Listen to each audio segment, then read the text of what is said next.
guys, Jordan here today with the second installment of my tutorial videos, and we're gonna go over some of the harder dubstep synths it's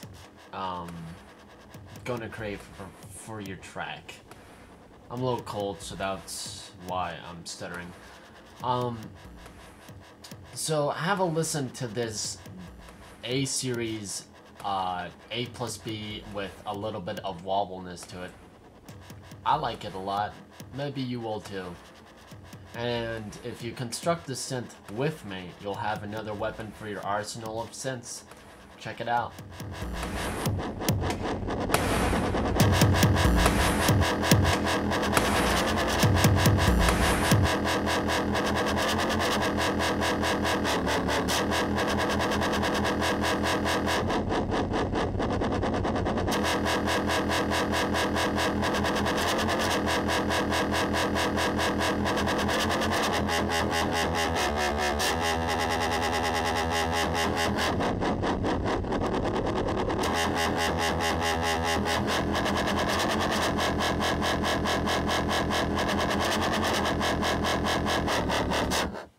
So that's what we're going to be creating today. So I'm gonna open up a new instance, gonna right click, create a combinator, and out of this I'm going to create a new instance of subtractor. And we're gonna do the same thing, not mess with the FM as we did in the last video. We're gonna change each waveform to 11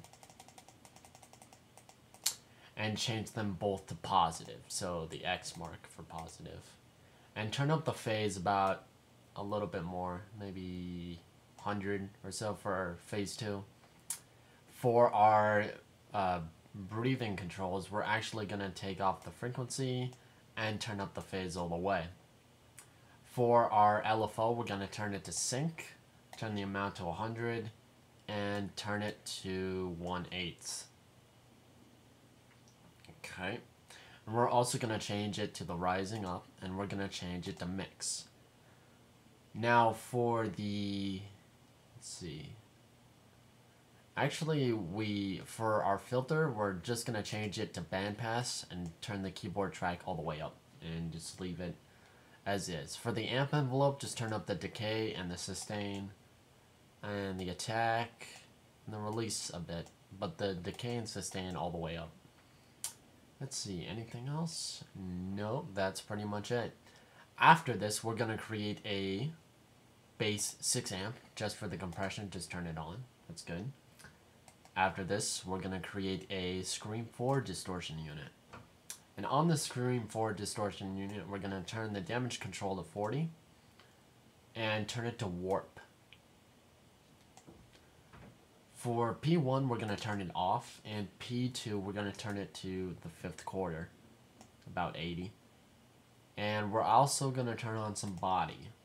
We're going to set the reso almost a little bit before the 1st quarter, the scale halfway, and an auto just a little bit, and we're going to change it to type E.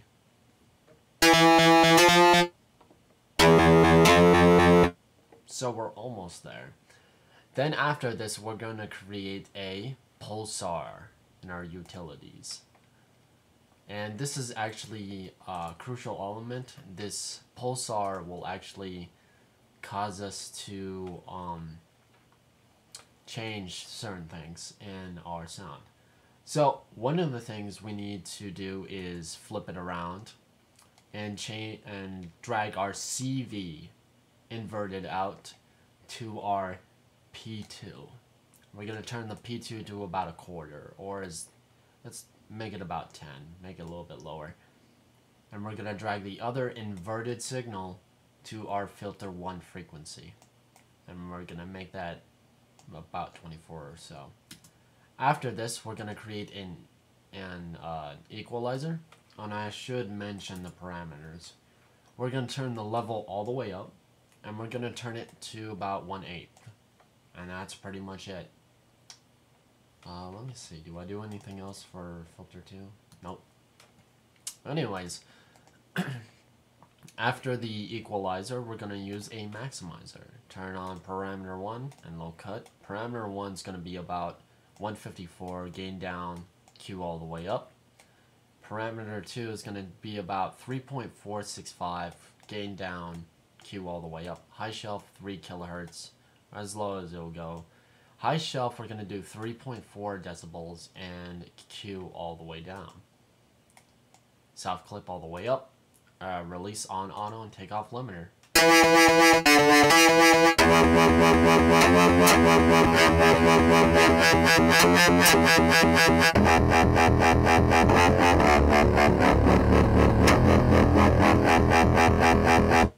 And there you go. You have successfully created A plus B to the Wth power. So, thanks for watching me, and I'll catch you guys in the next video.